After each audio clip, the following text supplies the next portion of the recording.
This podcast is sponsored by ebookit.com, self-publishing solutions for the independent author and small press. Visit us today at ebookit.com. Thursday, August 27th, 2009. Hello and welcome to the Toastmasters Podcast, the official podcast of Toastmasters International. Hello everybody and welcome again to another episode. My name is Bo Bennett. And I'm Ryan Lefebvre. And today we've got an exciting interview with somebody who I think most of you are familiar with. So Ryan, what do you say we just get right into it? Let's roll.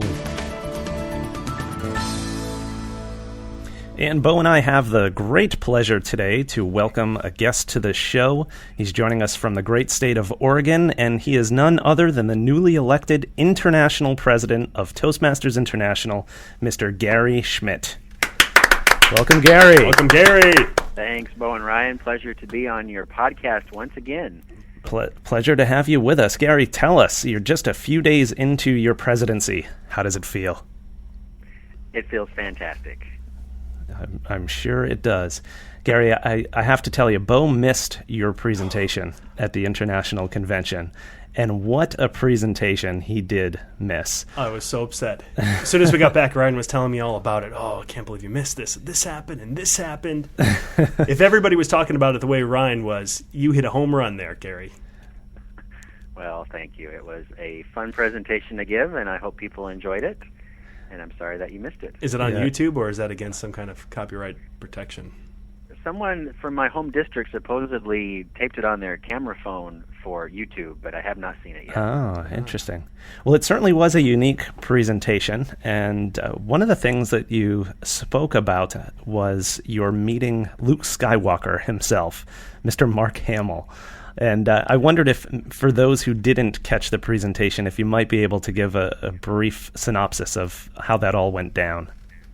Yes, absolutely. I am a big fan of the movie Star Wars, and I saw that as a young boy when the film first came out 30-odd years ago. And as a child, I wrote letters to all the actors in the movie asking for their autograph, because I felt if I couldn't go into space, at least I could take a bit of the movie home with me. I wrote to all the actors. They all wrote back to me with photographs signed beautifully to Gary, except for Mark Hamill. He is the only actor of all the actors in the movie Star Wars who did not write back to me. It destroyed me because I really, of all the characters, like Luke Skywalker the best, and I wanted Mark Hamill's autograph. It was a dream of mine, and despite every actor writing back to me, Mark Hamill did not. You know, I think because it's against some kind of Jedi code. Well, someone was playing Jedi mind tricks, and maybe the dark side interfered onto the good side. I don't know for sure. He did not write back to me. Therefore, I honestly was devastated as a young boy. Fast forward now 20 years later, I'm an adult in Portland, Oregon. I read in the local newspaper that Mark Hamill was visiting a local hospital for the rededication. My childhood memories flashed up to the surface, and I thought, now's my chance to finally achieve my dream of getting all the actors' autographs, especially Mark Hamill. I went to this hospital dedication. There were hundreds of men in their late 20s and early 30s carrying action figures, lightsabers, posters. To get his autograph. No, I was just there, in my respectable business suit with a card. I didn't have any of that action stuff. Yet, as I was standing there, they announced he would not be signing autographs. And once again, I saw my dream escaping right before my eyes. Yet, because I had joined Toastmasters, and this is where Toastmasters comes in, I just joined a year before, and I was actually finishing my term as an area governor. And Toastmasters gave me confidence in myself. Whereas before, if I had heard that there would not be autographs, I literally would have just left. Thought, well, it's just not going to happen. Toastmasters, though, gave me confidence to say, I'm not leaving this building without that actor's autograph. So I did. When he walked out of his elevator, flanked by security guards, I walked over a red velvet rope right up to Mark Hamill. Security guards, both of them pulled my shoulders back to get me away from him. I struggled free, went right up to Mark Hamill and asked him for his autograph. And he gave it to me. I had a friend standing by with a camera who took a picture of it to memorialize that it actually happened, and that's what I showed at the convention in my PowerPoint presentation, that I actually got to meet Mark Hamill in person. And the moral of that story, one, is never give up on your dreams, no matter how large or small they may be, how many years it may take. Never give up on your dreams. And Toastmasters helps you achieve your dreams by giving you confidence to achieve your dreams. And or help you get arrested. Confidence. I was worried that could be the other outcome of that story. Thankfully, though, it worked out well. Oh, that is an awesome story. And Gary, that's actually a lead-in to your theme as international president, which is confidence, leadership, service. And you spoke a little bit about confidence. Could you talk a little bit about leadership and service?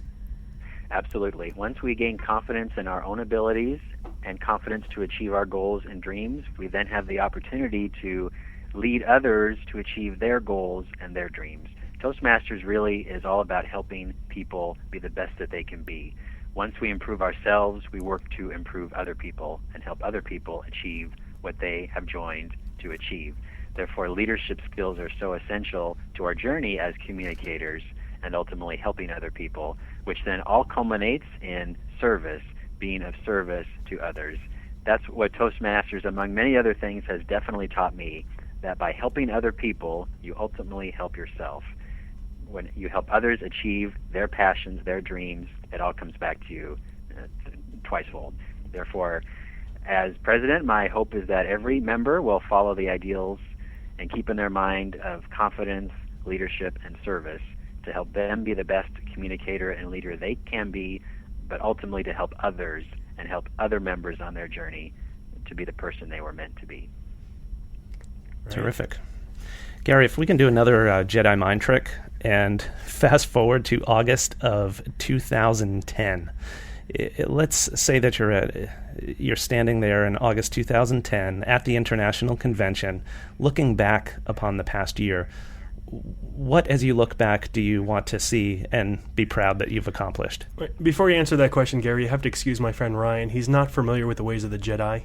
Ryan, that is not a Jedi mind trick. Jedi mind trick is getting into somebody's mind and making them see something or do something. Oh, okay, well, something. sorry. Yeah. You're talking about looking into the future, which is completely different. Okay, Gary, you can go ahead. And most Jedis are unfortunately unable to look into the future, as evidenced by Yoda in Episode 3. Exactly. I stand corrected. Ryan is obviously not a Star Wars geek. That's okay. I have all 6 movies on video and DVD that I'm happy to help you with as soon as this As do I, my friend. Yes, in August 2010, I would hope, my dream is that, first of all, every single member of Toastmasters International and every single club has grown in their own abilities and has ultimately achieved their goals and their dreams for why they joined Toastmasters in the first place. At an organizational level, definitely I hope that our growth will continue beyond the great strength we already show in our membership. We're at 250,000 members this year in 2009, the most members we've ever had. I would love to see that number increase. I'm not going to make a prediction, but definitely growth in our members and in our clubs. Evolution of our leadership track in Toastmasters, enhancement of our competent leadership manual, perhaps new advanced leadership manuals, ultimately an evaluation component to our leadership track where our leaders get evaluated, receive feedback for how well they are doing and how they can improve. And ultimately, I think the greatest dream I have is that we meet the evolving needs of our members of every age so that they join Toastmasters knowing that they will get what they need and that our organization can adapt and meet those needs as those needs change over time. And what do you think the chances are that that will happen on a scale from, I guess, 0% to 100%? 110%. Nice. All right. Talking about confidence. You are living your theme. But it is because I have faith and trust in our members, because I alone am going to do very little, and it's our volunteer leaders at every level of the organization, from the club to the international board. We're all going to work together to serve our members, to give our members what they need, why they joined, and our future members who haven't even considered Toastmasters yet. Give them the talents, the traits, the motivation they need to see how Toastmasters will enhance and improve their life. All right. I wonder if most people know or do not know this, but you as the international president are not a full-time Toastmasters employee. You actually have a professional career outside of Toastmasters, and I think a lot of people don't quite understand this. Can you explain that a little bit and perhaps go into how you plan to balance your professional career with your duties as international president? Yes, I am a volunteer leader, just like any other leader in Toastmasters. I volunteer just like a club president volunteers, or an area governor, or any other leadership role. And yes, I do have a professional job, and my employer, which is Clackamas County in the state of Oregon, they are very supportive of my Toastmasters involvement, and they knew that I was about to undertake this role and fully support my efforts to do so, because they, very rightly so, I believe, tell me that this will improve my performance as an employee and make me even better in my professional work, which I think is of value to anyone who is a volunteer leader in Toastmasters, how this really, truly improves your professional performance in your careers. So yes, I do have a job that's paid and that will support my Toastmasters habit and allow me to undertake this fantastic opportunity, of which I'm very grateful. Is your company going to be a little bit more lenient in terms of time requirements? They're being flexible, working with me. I do work for a government agency, and therefore the leave I take will be either unpaid or using my vacation time. So that definitely is a small sacrifice I'm willing to make because of the many benefits I will receive as a member of Toastmasters. This role for me is also improving my own leadership development. I certainly have not learned everything there is to learn yet. I'm still growing too. And serving as president will give me an opportunity to be an even stronger leader, which I will bring those skills back to my career. And Gary, how much do you know now about what your travel schedule is going to look like as international president? I actually know very clearly exactly where I'll be going as president, and that may adjust slightly over the year, but it's pretty settled at this point. And I can tell you I'll be visiting South Carolina, Colorado, California, Australia, Wisconsin, and Iowa. Nice. That's fantastic. And the vice presidents this year are also doing some travel. They're assisting me with the normal presidential travel. Normally a president visits about 12 districts, and this year I'll be visiting 6 districts, and the 3 vice presidents will be visiting 2 districts each. Does Toastmasters International provide you with bodyguards on these trips as president? Security detail? Not at this point. There hasn't really been a need for such a role, but are you two offering for next year? No. Hey, Gary, I want to go back to something you said a few moments ago. You spoke about the changing needs of Toastmasters. Now, you've been a member of this organization for 14 years. Could you speak maybe a little bit about how the needs of the average Toastmaster have changed, or potential Toastmaster, from somebody walking into a meeting for the first time 14 years ago and today in 2009? Yes, absolutely. I think, one, the evolving needs of volunteer organizations are changing. When I joined 14 years ago, it was great for people to volunteer their time to do activities, whether it's clubs or other social services. But now, because people, and related to the economy as well, people are so busy in their jobs or keeping their jobs or finding jobs, as well as their families, they have limited time to engage in volunteer activities. And ultimately, Toastmasters is a volunteer activity, even though we're educationally based. So time limits have changed how much people are willing to give to an organization like Toastmasters. Technology definitely has had an impact. When I joined, everything was snail mail. In fact, I didn't even have an email address when I joined Toastmasters, and I never had used the internet up to that point. But now, as a volunteer leader, almost all communication is via email or websites or other electronic means. And so that has changed how we deliver and present information. And definitely generational differences as well. Younger people today are so engaged with technology that they may not think there's a need to improve their communication skills. Yet we know that that's definitely the case. So how we adapt and attract younger people to join Toastmasters, I think, is very essential. Very good. And another thing that's changed in the past 14 years is Gary Schmidt. I understand when you joined the organization, you were unemployed college graduate and struggling with interviews. And you had a pretty remarkable success story just a short time after joining Toastmasters. Could you share with our listeners a little bit about that?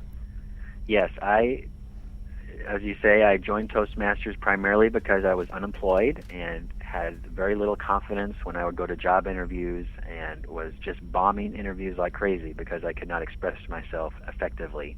After I joined Toastmasters, I found a job 6 weeks later working for U.S. Senator Mark Hatfield, who was my political idol and was where I wanted to work. Now, I believe I had the talents and the skills that entire time, so I did not transform my entire personality in 6 weeks. Rather, Toastmasters gave me confidence to realize I did have the skills to be an effective interviewer, to be an effective employee. I just didn't know I had them. So that's what Toastmasters gave me in 6 weeks, confidence. And again, it's tied to my theme as well, but confidence in myself that helped me to realize I had the potential to work for who I wanted to, Senator Hatfield, and to talk my way into that job. I just realized something, that Mark Hatfield is awfully similar to Mark Hamill in terms of names. Some coincidence there in terms of idols? Well, there could be something there, yes. Something a little subconscious, maybe. I'll have to think about that, yes, very much so. And actually, if I could quickly follow up, when I last was on your podcast, I was unemployed as well. I lost my job late last year because my last boss, U.S. Senator Gordon Smith, unfortunately was not successful in his re-election effort. So when we spoke last time, I was also unemployed. Therefore, like many of listeners who may be looking for work, I too was in that same position about 6 months ago. And earlier this year, Toastmasters once again came to my rescue and helped me find employment, not only by giving me the skills to do effective work on job interviews, but I directly found my job via Toastmasters and Facebook. Nice. That is great. Well, congratulations with that. All right, Gary, we had a question. Actually, what we did is we sent out a notice to the Toastmasters, and we said that we were going to be interviewing the president, and we asked for a question to ask. And the most common question that came back was this: what policies would you support to meet demand for energy while ensuring an economically and environmentally sustainable future for Toastmasters? Plastic. Plastics. I love it. I like it. Plastics and oil. And I submitted that question, so thank you for asking. All right, Gary, that's all we have for you. I just want to thank you for taking the time to speak with us once more. Yeah. And fill everybody in on what you are up to and what we have to look forward to for the next year. I think it is going to be an exciting year with you behind the wheel, figuratively speaking, of course. Behind the spaceship, behind the Millennium Falcon. Thank you both, Bo and Ryan. It's a pleasure to be on your program once again. Thank you for all that you both do for Toastmasters. And really, this is another example of the evolving needs of our members. Who would have ever thought of podcasts as a way to reach out to our current and future members? Even 5 years ago, who would have ever thought that? But here we are today. So thank you for what you are providing to our organization. It's very, very important. You are most welcome. Quite welcome. All the best to you. Thank you. You too. Bye-bye. Bye.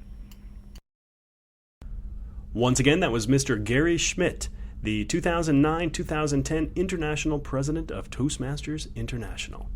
Well, Ryan, we do have some listener feedback for this episode, and this is general feedback on all of our podcasts. Carol posted a question on our blog, and she said, on YouTube videos, it indicates how long the video takes. I'm not all that computer savvy. Is it possible with a podcast to put the length of the time for the podcast at the top prior to listening to it all to find out how long it is? Well, Carol, it's definitely possible to do it. What we're going to do from now on is we're going to put the length of the episode in the podcast description. So if you see the podcast on iTunes, you can just read the description, and before the description starts, right there in parentheses, we'll have the length of the podcast, so you know how much time you have to listen to it.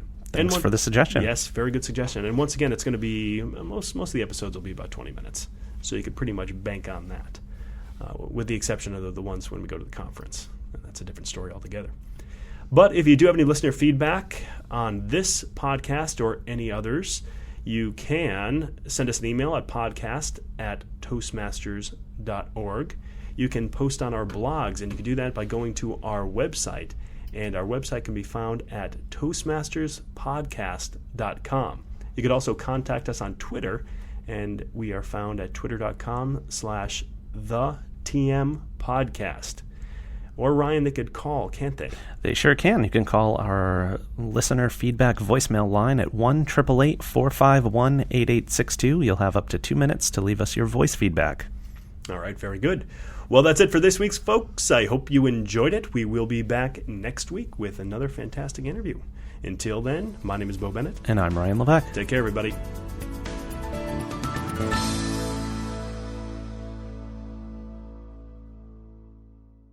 Isn't it about time you published that book you've been thinking about? We can help with that. At ebookit.com, we've been providing authors and small presses with ebook publishing services since 2010. Visit us today at ebookit.com and let us know how we can help you.